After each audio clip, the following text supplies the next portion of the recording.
Hello everyone, welcome back to Olive Port. I am Pooja. आप लोगों को इन्फॉर्मेशन तो है ही कि हमने यहाँ पर एक न्यू बैच लॉन्च किया है, जीए एमसीक्यू बैच 2000 प्लस एमसीक्यू, जिसमें कवर कराए जाएंगे ESI, general awareness and banking and finance के। तो बहुत सारे स्टूडेंट ने बैच को ज्वाइन किया है। अगर आप लोगों ने अभी तक ज्वाइन नहीं किया है तो ये आप लोगों के लिए डेमो क्लास है कि किस तरीके से हम यहाँ पर 2000 प्लस एमसीक्यू को कवर कर रहे हैं। यहाँ पर एक कंप्लीट क्लास नहीं है, ये केवल एक डेमो क्लास है आप लोगों के लिए, जिसमें 50 क्वेश्चंस यहाँ पे कवर किए गए हैं जनरल अवेयरनेस के। आइए हम उन क्वेश्चन को एक एक करके डिस्कस करते हैं और मेरे साथ क्वेश्चंस के आंसर देने की भी कोशिश करना है आपको। ओके, सो स्टार्ट करते हैं पहले क्वेश्चन के साथ। सभी लोग आंसर करेंगे, ठीक है। यहाँ से चेक भी हो जाएगा कितना जनरल अवेयरनेस आपका रेडी है। यहाँ पर ये जो क्वेश्चंस आपको दिख रहा है ये मार्च एंड अप्रैल मंथ के हैं। सो अप्रैल और मार्च मंथ के जनरल अवेयरनेस के क्वेश्चंस बेसिकली यहाँ पर कंपाइल किए गए हैं। 50 क्वेश्चंस हैं। ओके, सो स्टार्ट कर लेते हैं। और अगर आप इनरोल करना चाहते हैं जीए एमसीक्यू बैच में तो ऑलिव वुड के एप्लीकेशन पे विजिट करके आप बिल्कुल उस वीडियो को देख सकते हैं। और आज राखी भी है तो आपको एडिशनल डिस्काउंट भी मिल जाएगा। तो एक बार आप ऑलिव वुड के एप्लीकेशन को विजिट कर सकते हैं। और अगर क्लास की पीडीएफ चाहिए है तो आपको अगेन ऑलिव वुड के एप्लीकेशन पे जाना पड़ेगा। वहां पे पीडीएफ बंडल कोर्स है, वहां से आप इस क्लास की पीडीएफ को डाउनलोड कर पाएंगे। सो पहला क्वेश्चन आपकी स्क्रीन पे है, चलिए स्टार्ट करेंगे। First question, the government of India in consultation with RBI has finalized its borrowing program for the first half of FY 24-25 for its financial management strategy, aiming to meet its financial need while ensuring market stability. Out of gross market borrowing 14.13 lakh crore rupees projected for FY 25 in the union budget, blank is planned to be borrowed in the first half through the dated security. Simple सी बात है, यहाँ पे government of India ने budget में कहा था कि हम 14.13 लाख करोड़ रुपीस की बोरोइंग करेंगे। याद कीजिए जब बजट हाईलाइट हमने डिस्कस किया था तो उस हाईलाइट में हमने डिस्कशन किया था कि हमारा जो रेवेन्यू है उसके सोर्सेस क्या क्या है। तो उसमें आपने देखा था कि बोरोइंग भी one of the important source है। यहाँ पर हमारी government different financial institute, international body से बोरोइंग करती है जो फाइनेंशियल स्टेबिलिटी के लिए रिक्वायर्ड है। एंड डिफरेंट जो फंक्शनिंग होती है, ऑपरेशंस होते हैं इंडिया में सेंट्रल गवर्नमेंट के, उनको एग्जीक्यूट करने के लिए बोरोइंग करनी होती है। सो इनका प्लान था कि 14.13 लाख करोड़ रुपीस की बोरोइंग करेंगे। और रिसेंटली इन्होंने आरबीआई से कंसल्ट करके फर्स्ट फेज में कुछ अमाउंट बोरो किया है। वो अमाउंट आपसे पूछा जा रहा है कि फर्स्ट हाफ में कितना बोरोइंग हुआ है। ठीक है, चलिए आंसर करेंगे। 8.50 लाख करोड़ रुपीस, 7.50 लाख करोड़ रुपीस, 9.50 या फिर 6.50। So correct answer is option number B. ठीक है, 7.50 लाख करोड़ रुपीस। रुपए 14.13 lakh crore rupees projected for FY 24-25 in the union budget, and 7.50 lakh crore rupees, which is 53%, is planned to be borrowed in the first half through the dated security. ये यहाँ पर mention किया गया है। चलो next question, easy and important question. Okay, who has been appointed as the chairman and managing director of New India Assurance Company? New India Assurance Company के new chairman and managing director कौन बने हैं आपको बताना है। So answer क्या हो जाएगा? Option number B, Girija Subramaniam. Girija Subramaniam is the correct answer. Next, Ministry of Rural Development has notified new wage rate for unskilled manual worker under the Mahatma Gandhi National Rural Employment Guarantee Act (MNREGA) 2005 for FY 24-25. Identify the incorrect statement. तो सबसे पहले यहाँ पर एक government scheme पर discussion हुआ है which is NREGA, जिसको आज हम मनरेगा के नाम से जानते हैं। And it was launch under the act 2006 में इसको इन्फोर्स में लाया गया था by the ministry of rural development. Initially इसका नाम था नरेगा। ओके, सो हमारी कंट्री में एक एक्ट पास हुआ था which is NREGA act in 2005 and NREGA scheme enforce में आई थी इन 2006। फिर हमने 2 अक्टूबर को बापू जी का बर्थडे था तो हमने इस स्कीम का नाम चेंज करके कर दिया मनरेगा इन 2009। क्लियर हुआ इतनी चीजें? तो MNREGA means Mahatma Gandhi national rural employment guarantee act which is work under the ministry of rural development. यहाँ पर रिसेंटली 24-25 मतलब जो आपका on going and running financial year है, इसके लिए मिनिमम वेजेस डिसाइड किए गए हैं बाय द गवर्नमेंट। कौन सा स्टेटमेंट यहाँ पर? इनकरेक्ट है, ये आपसे पूछा गया है। फर्स्ट स्टेटमेंट देखेंगे, Goa has witness the highest hike of 10.56% over the current wage rate. Maximum hike Goa को हुआ है, it is 10.56%. Goa, Karnataka, Andhra Pradesh and Telangana have seen significant hike of over 10% increase in the wage rate. Bihar and Jharkhand have recorded the lowest rise of 3.04% and Haryana has the highest Manrega wage rate at 374 rupees per day. कौन सा statement यहाँ पे incorrect है? तो देखेंगे first statement तो बिल्कुल correct है कि मैक्सिमम हाइक 10.56% गोवा को है एंड 4 स्टेट है जिसमें हाइक आपको अबव 10% है, रिमेनिंग स्टेट में हाइक बिलो 10% है, गोवा, कर्नाटका, आंध्र प्रदेश एंड तेलंगाना। यहाँ पे अगर हरियाणा स्टेट की बात करते हैं तो हरियाणा में जो वेज रेट है वो सबसे हाईएस्ट है 374 रुपीज पर डे, लेकिन बिहार और झारखंड यहाँ पे लोवेस्ट नहीं है। उत्तराखंड एंड यूपी आप देखेंगे लोवेस्ट है 3.04 पे, मतलब आपका जो थर्ड स्टेटमेंट है वो इनकरेक्ट है, remaining are correct. Okay, option C, you can see the complete list. Uttar Pradesh and Uttarakhand bottom पर, मतलब मिनिमम हाइक मिला है 3.04% का। Done. Next, which of the following statement are incorrect about the food waste index report 2024? अब इस तरीके के question को सॉल्व करने के लिए देखो एक तरीका तो ये है कि आप लास्ट एटलीस्ट 5 मंथ्स की रिपोर्ट को रेडी करो, रिपोर्ट और इंडाइसेस जो भी पब्लिश हुए हैं। मैंने यहाँ पर 2 वीडियोस बनाए हैं।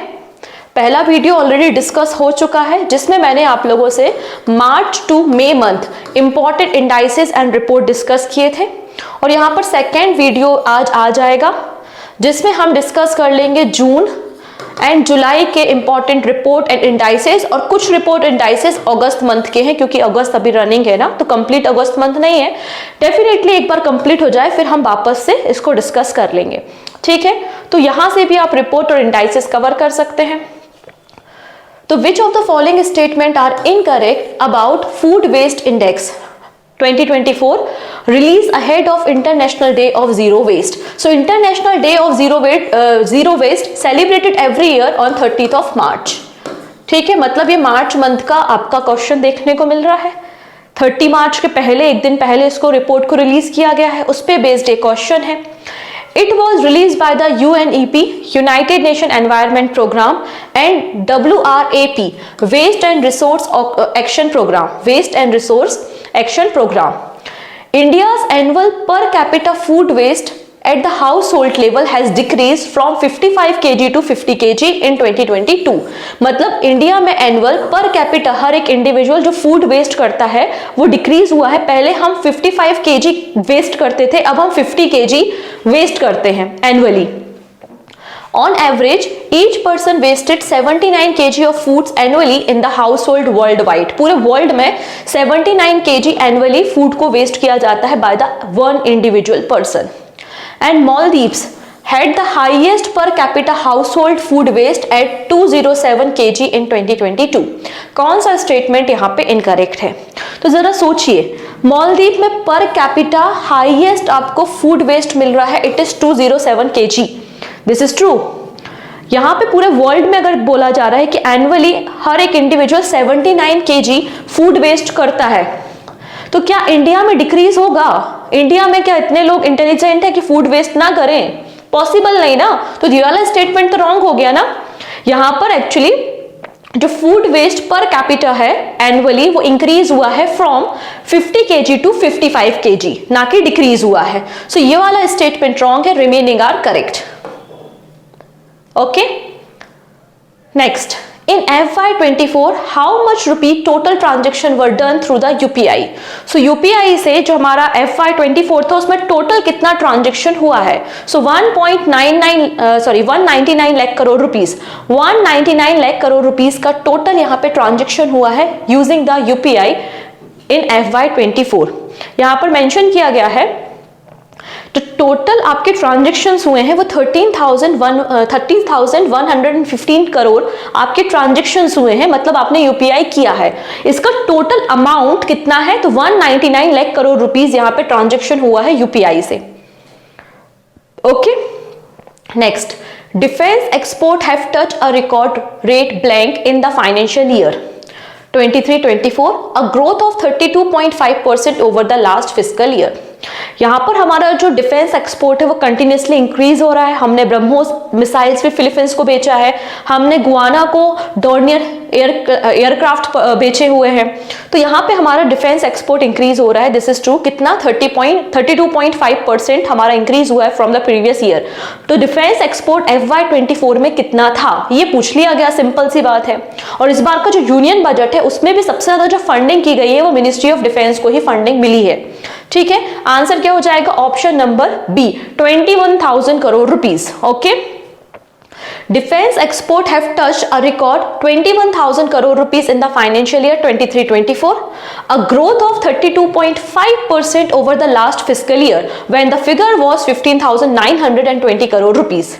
अब यहाँ पे जो हमारा डिफेंस होता है हमारा जो एक्सपोर्ट होता है इन द डिफेंस सेक्टर, तो प्राइवेट एंटिटीज भी हैं एंड पब्लिक सेक्टर इंटरप्राइजेस भी हैं जो डिफेंस प्रोडक्ट को मैन्युफैक्चर करते हैं एंड देन एक्सपोर्ट करते हैं। लाइक अगर हम बात करते हैं HAL के बारे में, हम बात करते हैं आपका GRSE है, आपका गोवा शिपयार्ड लिमिटेड है, ये पब्लिक सेक्टर इंटरप्राइजेस हैं। लेकिन गरुड़ एरोस्पेस हो गया, ये सब क्या है? आपके प्राइवेट इंटरप्राइजेस हैं। तो ये लोग भी तो अपना ड्रोन्स बना के बेचते हैं, राइट? तो 60% कॉन्ट्रीब्यूशन पब्लिक सेक्टर का है और 40% कंट्रीब्यूशन आपको प्राइवेट सेक्टर का मिल जाएगा in the defence export in previous year. Okay, next, which bank has launched the digital US dollar fixed deposit tailored for NRI customer at the IFSC banking unit situated in the gift city? This is very interesting and important question, क्योंकि यहाँ पे आप US dollar में भी आप FD करा सकते हो। जो NRI कस्टमर्स हैं, NRIs हैं, वो अपने FD करा सकते हैं, वो भी US डॉलर में। कहाँ पर?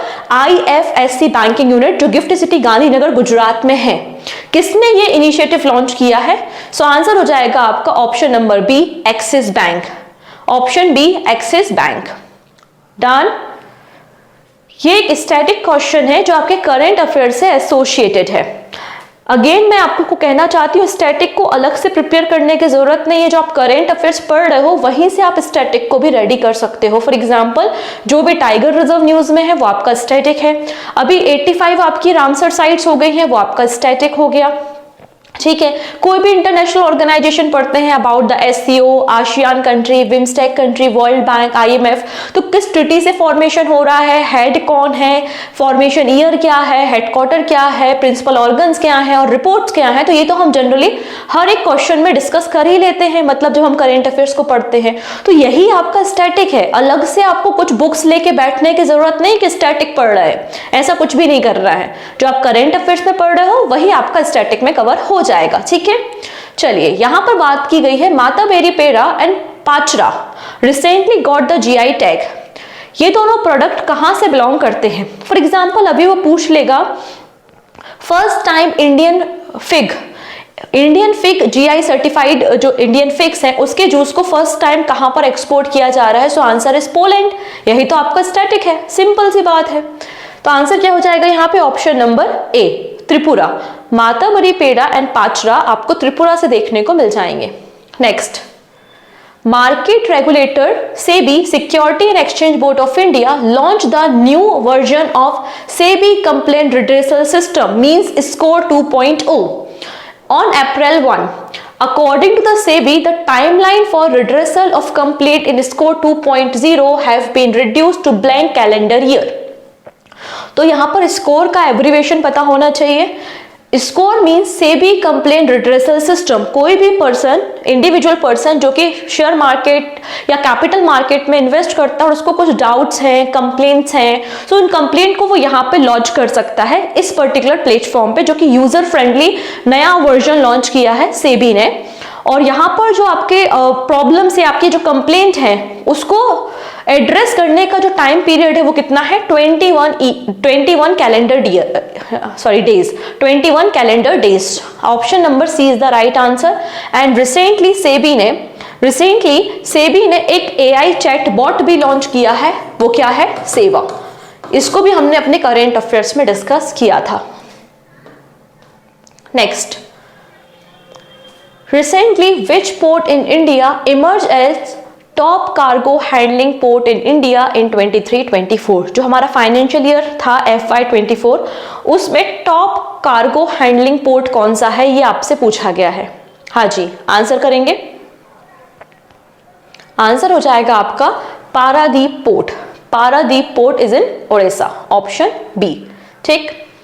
Who has recently been appointed as the new managing director of the Tata international. Tata group के जो इंटरनेशनल आर्म है उसके न्यू MD किसे बनाया गया है? आंसर हो जाएगा आपका option number C, Rajeev Singhal.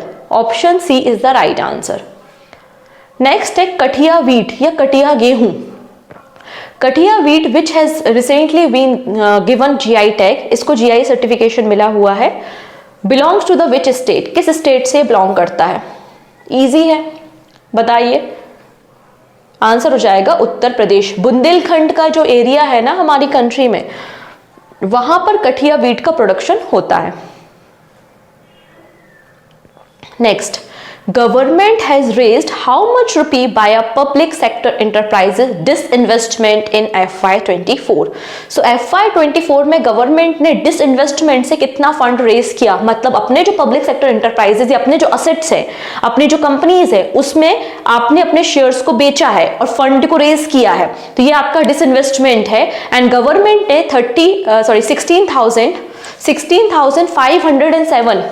16,507 crore rupees यहां पर कलेक्ट किया है डिसइन्वेस्टमेंट से, option B. Which of the following statement are incorrect about the recently released India TV Report 2024 by the Ministry of Health and Family Welfare? इस report को हमने discuss किया था, आई थिंक आपको याद होगा। अब आपको बस इतना बताना है कि कौन सा स्टेटमेंट है यहां पर जो इनकरेक्ट है। Out of total TB cases notified in 2023, 60.7 were male, 39.2% women and 0.04% transgender है। तो टोटल नंबर ऑफ केसेस में मेल का परसेंटेज सबसे ज्यादा है, इट इज 60%, 39% वीमेन्स है एंड 0.04% ट्रांसजेंडर है जिनको टीबी प्रॉब्लम है। Majority cases are still reported by the government health centre. जो मैक्सिमम रिपोर्ट्स फाइल की गई हैं, मैक्सिमम केसेस रजिस्टर हुए हैं, वो पब्लिक सेक्टर या फिर आपके पब्लिक हॉस्पिटल्स में हुए हैं, गवर्नमेंट हॉस्पिटल्स में हुए हैं। Mortality rate due to the TB has dropped to the 4.94 lakh in 2021 from 3.2 lakh in 2024। तो यहाँ पे जो डेथ रेट है बिकॉज ऑफ द टीबी, ये डिक्लाइन हुई है from the 4.94 to 3.2 lakh। Okay, Nearly 80% cases reported in 2023 came from the private sector। अब यहाँ पे जो स्टेटमेंट नंबर बी और स्टेटमेंट नंबर सी है, स्टेटमेंट नंबर बी और स्टेटमेंट नंबर डी, ये दोनों एक दूसरे को कॉन्ट्राडिक्ट कर रहे हैं। एक में कह रहा है कि maximum cases government health centre में हुए हैं, सेकंड में कह रहा है कि 80% केसेस रिपोर्ट हुए हैं प्राइवेट सेक्टर में। तो दोनों में से कोई एक ही स्टेटमेंट करेक्ट होगा। ठीक है, तो आंसर डी यहाँ पे इनकरेक्ट है। केवल 30% रिपोर्ट हुए हैं cases in the private sector. Option D is incorrect answer. Next, What is the name of digital health promoter prototype powered by generative artificial intelligence for public health with enhanced empathic response recently unveiled by the WHO? तो world health organisation ने recently एक AI based robot या AI based chatbot launch किया है। लोगों को जो problem होती है, मेंटल हेल्थ इश्यूज हैं या अदर डिप्रेशन प्रॉब्लम्स हैं, तो यहाँ पर ये जो AI है ये कस्टमर्स को या जो भी पेशेंट्स हैं उनको रिप्लाई करेगा। आंसर है सरा, option C. Where will India's first privately manage strategic petroleum reserve be build by 2930? For the first time यहाँ पे कमर्शियली कॉन्ट्रैक्ट दिया जा रहा है थ्रू द बिडिंग, और यहाँ पर जो स्ट्रेटेजिक स्टोरेज रिजर्व है, अंडरग्राउंड जो टैंक्स होते हैं जहाँ पे क्रूड ऑयल को स्टोर किया जाता है, इसको रेडी किया जाएगा बाय द 2930। कहाँ पर? पदूर में। Padur is in Karnataka, option A. Next, GST। Actually आपको सभी को पता है कि मार्च में हमारा फाइनेंशियल ईयर क्लोज होता है एंड 1 अप्रैल से न्यू फाइनेंशियल ईयर स्टार्ट होता है। तो जब नया फाइनेंशियल ईयर स्टार्ट होता है तो प्रीवियस ईयर में क्या कलेक्शन था, कितना इंपोर्ट है, कितना एक्सपोर्ट है, वो सारी चीजें पब्लिश करता है गवर्नमेंट। तो इसलिए ये सारे क्वेश्चंस आपको अप्रैल मंथ में देखने को मिल रहे हैं। ठीक है, gross goods gross good and service tax GST revenue for March 2024 witnessed the second highest collection ever at blank with 11.5% year-on-year growth. The highest ever GST collection was recorded at blank in April 2023. तो अभी तक का जो सबसे ज्यादा GST collection हुआ है वो हुआ है अप्रैल 2023 में. वो अमाउंट कितना है वो पूछा गया है. एंड मार्च 2024 में सेकेंड हाईएस्ट GST कलेक्शन था, वो कितना है वो पूछा गया है. सो आंसर हो जाएगा आपका 1.78 lakh crore rupees GST collection है इन मार्च 2024 and 1.87 lakh crore rupees GST collection है इन अप्रैल 2023. Okay. Next, which of the following has been designated as a nodal center for the START program by ISRO? तो यहां पर देखेंगे जो START प्रोग्राम है वो इसरो का प्रोग्राम है, Indian space research organisation. And START programme क्या है? Space science and technology awareness training programme, जिसमें रिसर्चर्स, टीचर्स, स्टूडेंट्स को ट्रेनिंग प्रोवाइड की जाती है स्पेस टेक्नोलॉजी के बारे में. ठीक है, ये प्रोग्राम के लिए नोडल एजेंसी या नोडल मिनिस्ट्री या नोडल इंस्टीट्यूट कौन सा है? सो आंसर है Gujarat council on science and technology, option C. Next, which fintech firm has partnered with Nepal's digital wallet service eSewa? जैसे कि हमारे यहाँ डिजिटल वॉलेट सर्विसेज होती हैं, वैसे नेपाल में भी है ई सेवा. And the hotel association of Nepal Pokhara to promote digital payment through UPI on the Himalayan countries payment processor PhonePe network. पोखरा यहाँ पे आपको पता होना चाहिए कि नेपाल की टूरिज्म कैपिटल रिसेंटली डिक्लेयर हुई है. सो यहाँ पर फोन पे और ई सेवा ने कोलैबोरेशन किया है कि यूपीआई से ट्रांजैक्शन करेंगे हम नेपाल में और हिमालयन एरिया में. सो आंसर हो जाएगा आपका ऑप्शन ए, फोन पे. In April 2024, which insurance company has partnered with Policy Bazaar to offer insurance product? आपने कभी पॉलिसी बाजार को ओपन किया होगा तो उसमें कई तरीके के पॉलिसीज होती हैं, आप उनको आपस में कंपेयर करते हैं और जो सुटेबल पॉलिसी होती है उसको परचेस करते हैं. तो यहाँ पे आईसीआईसीआई लोम्बार्ड जनरल इंश्योरेंस भी अपने प्रोडक्ट को कहां पर बेचेगा? पॉलिसी बाजार में. इसलिए एग्रीमेंट साइन हुआ है, option number D. Who is the author of the book titled I Can Coach? I can coach book किसकी है? तो आई कैन कोच लिखा हुआ है किसने? Option number A, Siddharth Rajasekhar. Next, consider the following statement about India's first home ground gene therapy for cancer launch recently. इसको recently president of India Droupadi Murmu ने launch किया था एट आईआईटी बॉम्बे. जो इंडिया की first home ground gene therapy है for cancer, उसके regarding आपको 3 statements हैं, आपको बस करेक्ट स्टेटमेंट बताना है. फर्स्ट है the therapy known as CAR T cell therapy and was launched at IIT Bombay by the President of India. It is labeled as a world most expensive CAR T cell therapy. The therapy was developed in the collaboration between IIT Bombay, Tata Memorial Hospital and industry partner ImmunoAct. Answer correct कौन सा है? तो first statement तो correct है, third statement भी correct है. अब India कोई चीज बना रहा है तो क्या इंडिया में मोस्ट एक्सपेंसिव चीजें चलेंगी? नहीं चलेंगी, क्योंकि हमारी आधी population middle class and lower class है. करेक्ट. तो ये मोस्ट एक्सपेंसिव तो हो ही नहीं सकता, ये है आपका लीस्ट एक्सपेंसिव.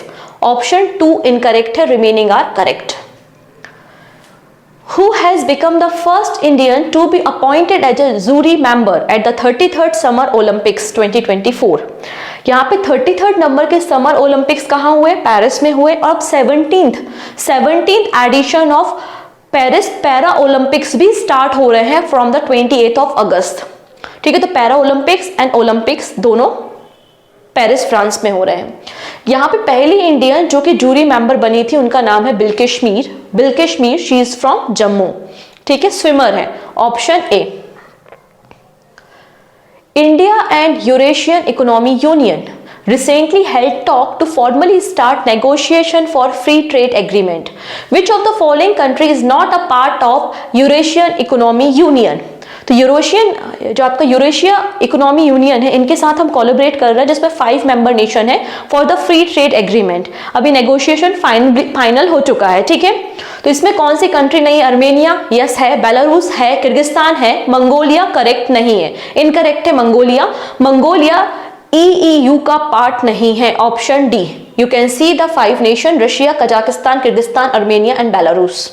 ओके, इन्हीं 5 कंट्रीज का ग्रुप EU कहलाता है और इनके साथ फ्री ट्रेड एग्रीमेंट डील हमारी साइन हुई है। Peter Pellegrini recently became the new president of which country? So answer is Slovakia, option B. India has acquired the right to operate the overseas Sitwe port in which country? तो Sittwe port कहां पर है? So कुछ important ports जैसे कि आपका Hambantota port, Haifa port, Chabahar port, Mongla port, Sittwe port, बदावन port, ठीक है, ये आपका कुछ इंपॉर्टेंट पोर्ट्स हैं जो अभी रिसेंटली न्यूज में थे। पारादीप पोर्ट हो गया, मुंद्रा पोर्ट हो गया, तो इनको थोड़ा सा याद रखना कि इनकी लोकेशन क्या है। और सितवे पोर्ट आपको मिल जाएगा म्यांमार में, ऑप्शन डी बिल्कुल करेक्ट है। Who has been appointed as the coach of the senior women's national hockey team? तो senior women's national hockey team के कोच किसे बनाया गया है? आंसर हो जाएगा आपका option number D, Harinder Singh. ठीक है, अब यहां पर एक और क्वेश्चन मैं ऐड करना चाहती हूं। Junior national hockey team, junior mains national hockey team के कोच बनाए गए हैं PR श्रीजेश, जिन्होंने रिसेंटली रिटायरमेंट लिया है, right. Consider the following statement about the Hurun Global Unicorn Index 2024. You have to identify the correct statement. Okay. So India has a total 67 unicorn in the list. India ranked 3rd on the global list of the unicorn. In total, there are total 1453 unicorn in the world. US and China have 703 and 340 high growth startup respectively. And OpenAI has the world most valuable unicorn worth $220 billion. कौन सा statement यहाँ पे correct है? तो recently Hurun global unicorn index publish हुआ है जिसमें total 1453 unicorn या स्टार्टअप्स को इंक्लूड किया है। मैक्सिमम नंबर ऑफ यूनिकॉर्न कहाँ है? यूएसए में है 703, सेकेंड नंबर पे China with 340 unicorns and third number पे इंडिया है विथ 67 यूनिकॉर्न्स। तो India rank 3rd on the global list of the unicorn. First correct हो गया, सेकंड करेक्ट हो गया, थर्ड करेक्ट हो गया, फोर्थ करेक्ट हो गया एंड फिफ्थ भी करेक्ट है। OpenAI वर्ल्ड की मोस्ट वैल्यूएबल यूनिकॉर्न है, ऑप्शन नंबर डी, मतलब ऑल आर करेक्ट। ठीक है, और इंडिया के जो मोस्ट वैल्यूएबल यूनिकॉर्न्स हैं वो है Swiggy and Dream11। Swiggy, Dream11 and Razorpay, ये आपको टॉप 3 इंडिया की वैल्यूएबल यूनिकॉर्न्स मिल जाएंगी।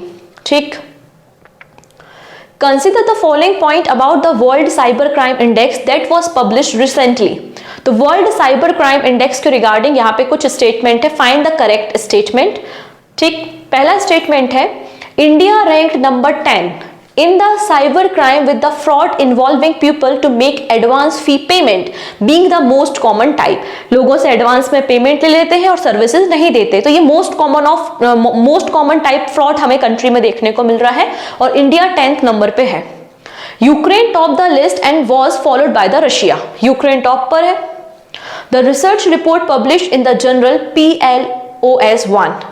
Find the correct statement. तो पहला स्टेटमेंट बिल्कुल करेक्ट है, इंडिया 10th पोजीशन पे आता है, रशिया टॉप पर है फॉलोड बाय यूक्रेन। तो सेकंड स्टेटमेंट इनकरेक्ट है एंड थर्ड वाला भी करेक्ट है। तो सेकंड इनकरेक्ट है, फर्स्ट एंड थर्ड आपको करेक्ट मिल जाएंगे। डन, ऑप्शन डी बिल्कुल करेक्ट हो जाएगा। ये सारे क्वेश्चंस को सीखने के लिए आप इंडेक्स वाला वीडियो एक बार देखिए तो आपको थोड़ा सा और क्लियरिटी आएगी कैसे हमें इंडेक्स वाले क्वेश्चन सॉल्व करने हैं और कौन कौन से पॉइंट्स हमें कवर करने चाहिए। ठीक है, Which bank has partnered with Fisdom to offer 3-in-1 account? 3-in-1 account मतलब आपका saving account, demat account and trading account through it's mobile banking application. किसने लॉन्च किया? आंसर हो जाएगा option number D, Karnataka bank.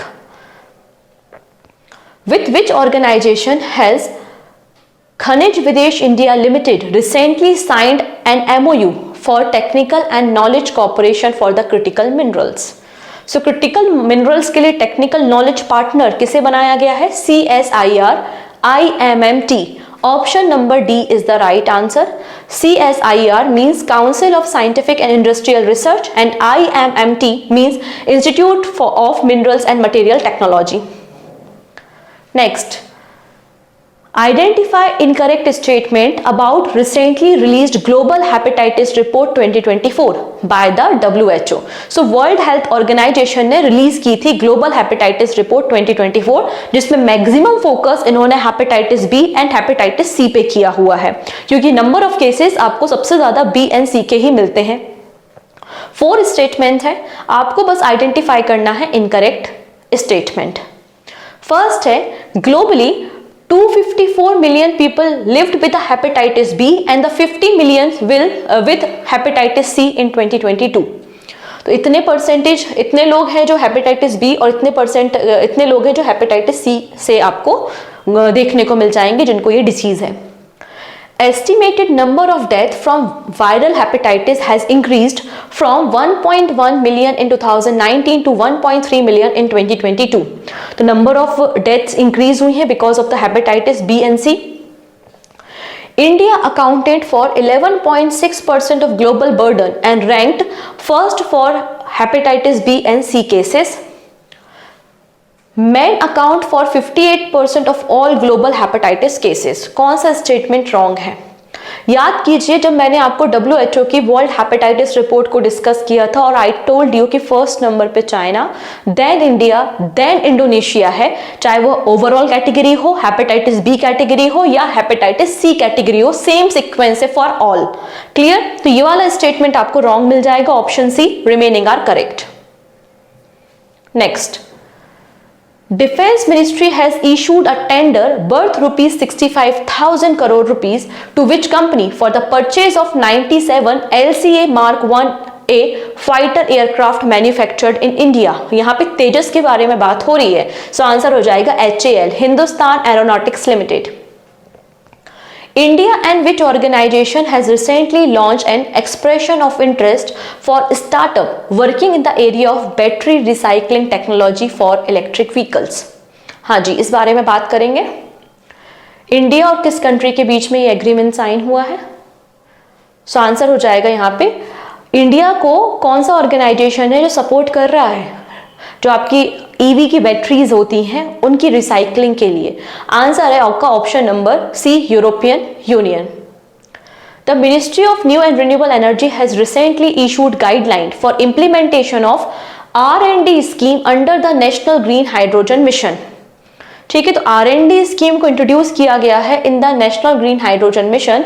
It will be implemented with a total budgetary outlet of blank till the financial year. तो यहाँ पर जो national green hydrogen mission है जिसके अंदर हमने इस R&D स्कीम को इंट्रोड्यूस किया है, इसके लिए कितना फंडिंग दिया गया है और कितना ड्यूरेशन है? सो हमने यहाँ पे 400 करोड़ रुपीज दिए हैं for 25-26, option D. India government gifted 35 ambulance and the 66 school buses to which country in April 2024? तो यहाँ पर हमारा वो कौन सा नेबरिंग कंट्री है जिसको हमने 35 एम्बुलेंस दिया है और 66 स्कूल बसेस को दिया है? आंसर हो जाएगा आपका ऑप्शन नंबर बी, नेपाल। ठीक है। Who is the author of book title Knife? तो नाइफ वेरी इंपॉर्टेंट बुक और very important writer Salman Rushdie, option C. Next है, which insurance company has launch the first edition of ideation x?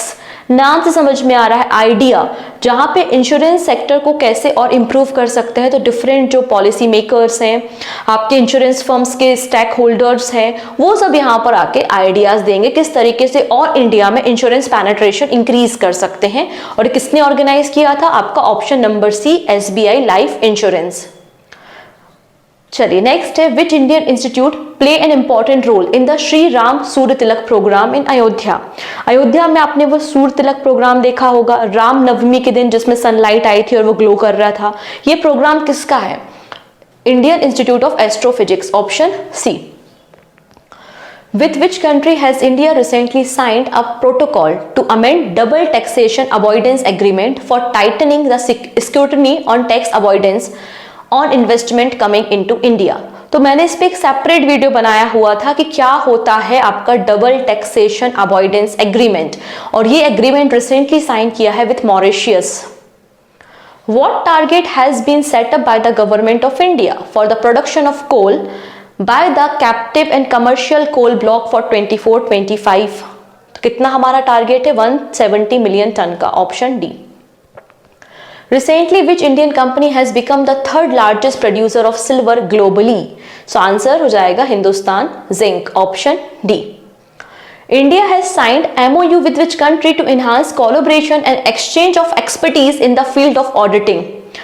ये जो expertise है in the field of auditing, इसको exchange करने के लिए नेपाल के साथ भी एग्रीमेंट साइन हुआ था, और अभी यहाँ पे एज पर द आपका जो ऑप्शंस है उसके अकॉर्डिंग आपको बुल्गारिया मिल जाएगा। बुल्गारिया के साथ भी हमने same kind of agreement sign किया हुआ है। करते हैं नंदिनी के बारे में। एक्चुअली ये T20 वर्ल्ड कप हो चुका है, लेकिन नंदिनी यहाँ पे दो इंपॉर्टेंट टीम्स का स्पॉन्सर था। वो टीम कौन कौन सी है? आपका Scotland and Ireland, option B is the right answer.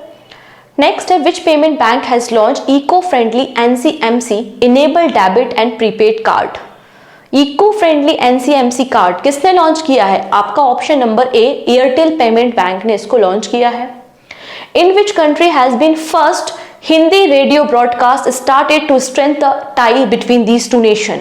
तो जो भी चीज फर्स्ट टाइम होती है वो बहुत इंपॉर्टेंट होती है, और फर्स्ट हिंदी रेडियो ब्रॉडकास्ट हमने स्टार्ट किया है कुवैत में, option C is the right answer. Which Indian fintech platform has launched an all-in-one payment product that integrate point of sale, QR code and speaker, Wi-Fi into the one device? So answer is Bharat पे। भारत पे ने एक ऐसा device ready किया जिसमें ये सारी facility integrated है, option D is the right answer. And this is question of the day. आप ट्राई कीजिए इस क्वेश्चन का आंसर देने के लिए, ठीक है। Digital payment platform Razorpay has launched its own UPI infrastructure और UPI switch in partnership with which payment bank? किस बैंक के पार्टनरशिप के साथ Razorpay ने अपना एक UPI infrastructure UPI switch launch किया है? ऑप्शंस आपको स्क्रीन पे दिख रहे हैं, आपको सही आंसर आइडेंटिफाई करना है। क्लियर है? सो इस तरीके से ये एक छोटा सा सेगमेंट था जिसमें हमने अप्रैल और मार्च मंथ के कुछ इंपॉर्टेंट MCQ आपके साथ डिस्कस किए। आप अगर बैच में एनरोल होते हैं तो हम और डिटेल में इसको डिस्कस करेंगे। इसके अलावा आपके रिवीजन पर्पस के लिए एक रिवीजन पैक भी लॉन्च किया है, जिसमें जनवरी से लेकर अगस्त मंथ तक की ये जो 3 इंपॉर्टेंट मैगजीन है, monthly current affairs magazine, PIB and government scheme, ये तीनों मैगजीन्स आपको यहाँ पे मिल जाएंगी फॉर यूर रिवीजन पर्पस। आप इसको भी परचेज कर सकते हैं ऑलिव वुड के एप्लीकेशन पे विजिट करके। Okay, so thank you so much. मिलते हैं नेक्स्ट वीडियो में। Take care and bye bye.